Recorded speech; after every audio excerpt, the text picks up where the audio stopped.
그 시간이 매우 느리게 간다. 당연히 1시간은 50년, 뭐 100년 이렇게 될 수도 있습니다. 이제 회전되는 속도가 점점 빨라지면 우리가 사건의 지평선 근처로 가고 있구나 그렇게 느낄 수가 있겠죠. 그러면은 사실은 거의 뭐 무한에 가까운 에너지를 사용할 수 있고, 그게 왜 가능하냐면 그건 실험을 했어요.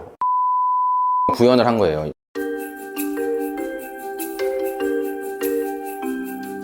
네, 이게 정확하게 아인슈타인의 일반 상대성 이론에 부합하는 내용이에요. 그러니까 중력이라고 하는 건 시공간의 왜곡이잖아요. 시간과 공간이 왜곡이 되는 거예요.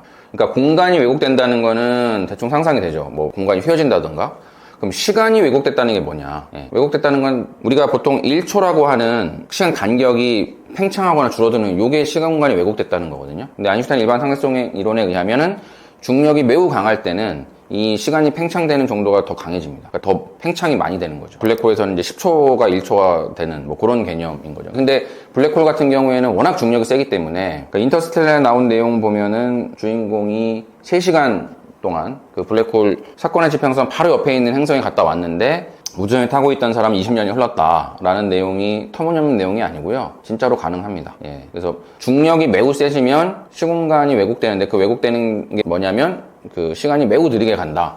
그렇게 되고, 당연히 1시간은 50년, 뭐 100년 이렇게 될 수도 있습니다. 사건의 지평선이 매우 가까이 가면 갈수록 그런 일들이 벌어지죠. 이게 그러니까 웜홀이라고 하는 것이 제가 물리학에 있는 사람 입장으로서 충분히 수학적인 가능성이 있다고 받아들여져요.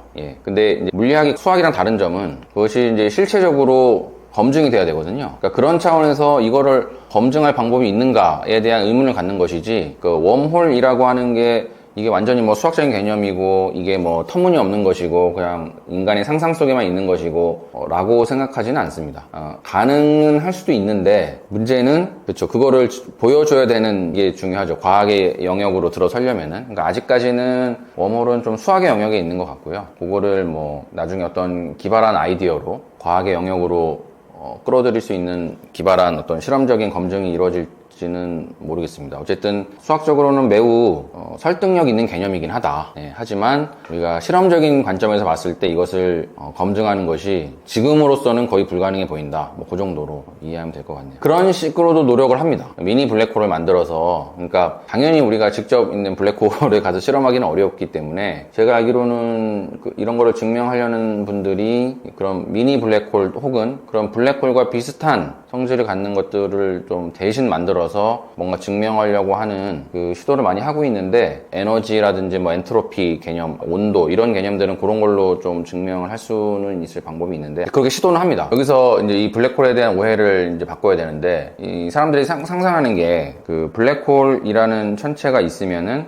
이게 안으로 압력이 작용해가지고 모든 거를 이렇게 흡수해버리는 진공청소기처럼, 그러니까 호스가 있는데 그 호스 내부로 매우 빠른 압력을 받아 청소기 근처로 가면 다 빨아들이는 천체라고 했는데 그게 아니고요. 시공간이 휘어져 있는 거예요. 그러니까 그 사건의 지평선만 넘어가지만 않으면은 그 안으로 들어가지가 않아요. 어떤 대상이 사건의 지평선만 넘어가면은 그냥 이 밖으로 못 빠져나가는 개념이지, 사건의 지평선 밖에 있는 거를 이 블랙홀이 빨아들여가지고 얘를 이렇게 흡수해버리는 개념이 아닌 거죠.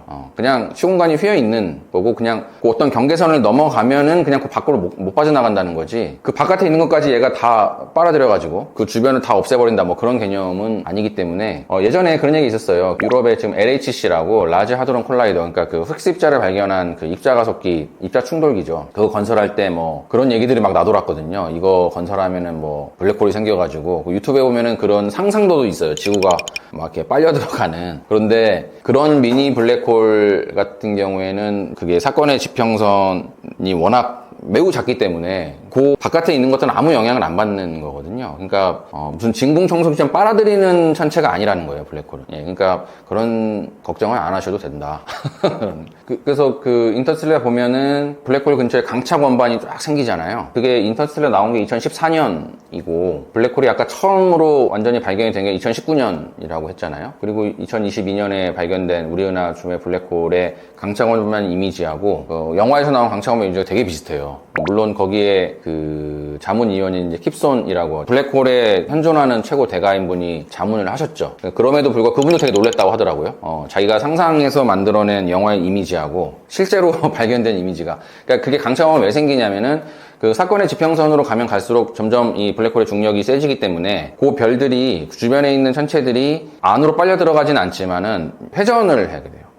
사실 블랙홀이라고 하는 것이 대부분 천체가 내포해서 생기는 거라고 했잖아요. 그런데 그 천체는 보통 돌잖아요. 태양도 자전하고 뭐 지구도 자전하고 다 자전을 하거든요. 그러면 우리가 한번 도는 거는 계속 보존이 돼야 돼요. 그거 물리학의 그 유명한 이제 가군동량 보존의 법칙인데, 어떤 물체가 회전을 하고 있으면은 이게 어떤 형태가 바뀌더라도 계속 회전을 유지해야 됩니다. 대부분의 블랙홀이 회전을 해요. 그러니까 사건의 지평선 근처에 있는 그 별들은 그 빠르게 회전하고 있는 그 블랙홀에 의해서 얘도 같이 이제 회전을 하게 되는 거죠. 그러면은 그 천체들이 여러 개가 있으면은 행성들도 있을 수 있고, 암석 행성 이런 것들은 서로 부딪히면서 마찰이 생기고 열이 막 발생하고, 그것이 빛의 형태로 밖으로 보여지는 거죠. 그러니까 사건의 지평선 근처로 가면 갈수록 그 별들의 회전 속도가 점점 빨라지고, 그것들이 서로 부딪히면서 강차 건반을 보이는 거니까, 그 근처로 가면 갈수록 이제 회전되는 속도가 점점 빨라지면 우리가 사건의 지평선 근처로 가고 있구나, 그렇게 느낄 수가 있겠죠. 이게 로저 펜로즈라고 하는 분이 매우 진지하게 수학적으로 제시한 개념이거든요. 그러니까 그냥 단순한 개념이 아니고, 블랙홀은 공통점이 있는 게, 우리가 그 양자역학에서 입자들을 정의할 때 세 가지 특징으로 딱 구분을 해요. 그 입자의 질량이 얼마냐, 그 다음에 그 입자가 갖고 있는 전하가 얼마냐, 그 다음에 그 입자가 갖고 있는 이제 스핀이라고 하는 양이 있어요. 그 세 개가 딱 어떤 입자를 아이덴티파이하는, 정체를 내리는 요소거든요. 블랙홀도 마찬가지예요. 블랙홀도 질량이 얼마냐,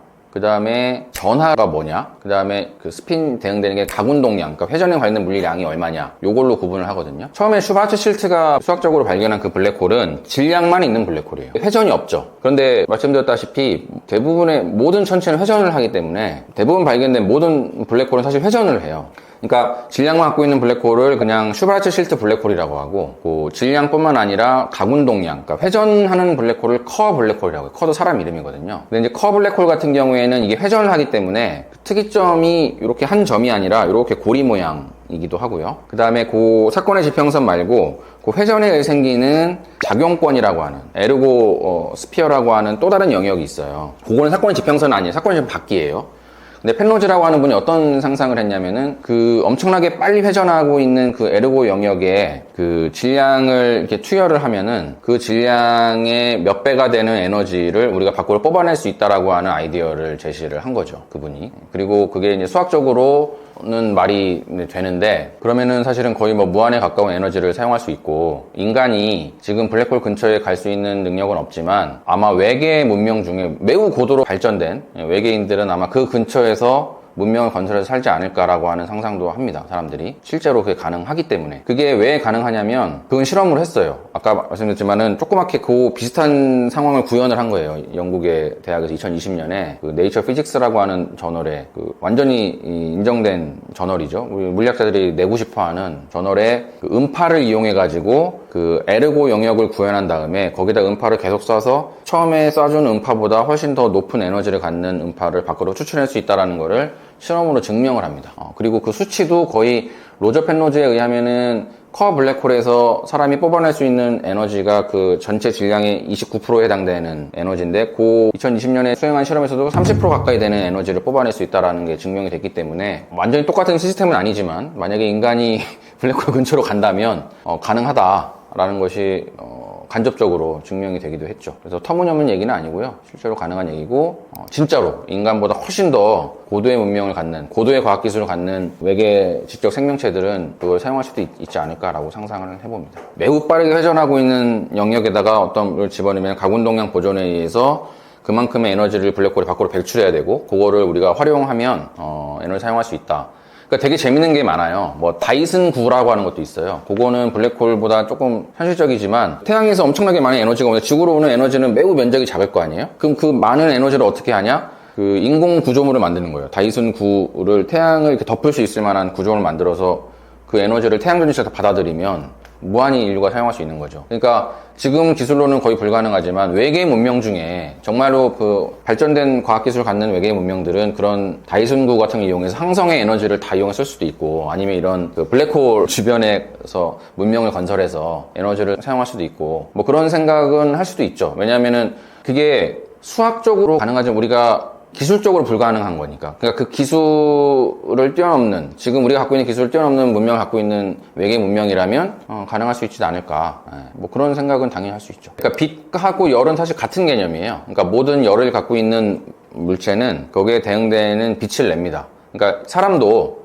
사람 옆에 있으면 따뜻하잖아요. 사람은 적외선을 내뿜거든요. 그러니까 태양은 사람보다 온도가 훨씬 높기 때문에 가시광선을 내뿜고요. 지구나 사람은 온도가 훨씬 낮으니까 낮으면 낮을수록 더 긴 파장의 빛을 내거든요. 그러니까 빛을 내는 거죠, 우리는 서로. 그러니까 뭐 우리가 블랙홀에 어떤 입자가 붕괴돼서 거기에 뭐가 들어갔다 했을 때 그 해당되는 입자가 튀어나올 때 그 갖는 에너지가 빛의 형태로 나오는 거기 때문에 뭐 빛이라고 얘기해도 되고 아니면 그냥 열 에너지라고 얘기해도 되고 뭐 그런 형태의 에너지를 우리가 받는 겁니다. 적외선이라고 하는 전자기파를 방출하는 거죠. 그러니까 빛을 정의할 때 좁은 의미에서는 우리가 보는 가시광선만 얘기하지만 넓게 보면 빛은 전자기파예요. 매우 짧게는 감마선, X선, 자외선, 그 다음에 가시광선, 더 길면은 이제 적외선, 그 다음에 우리 전자레인지는 마이크로파, 그 다음에 우리 핸드폰 쓰는 전파, 이렇게까지. 전파는 보통 파장이 몇 미터 고도예요. 1m, 2m고요. 감마선은 뭐 나노미터도 작죠. 그러니까 이 모든 파장대가 다 빛이에요, 사실은. 그러니까 사람도 사실은 빛을 뿜고 있고요. 모기는 적외선으로 보거든요. 그러니까 사람이 아무리 불을 다 끄고 있어도요. 모기 입장에서는 사람은 매우 밝은 적외선을 내뿜는 하나의 물체예요.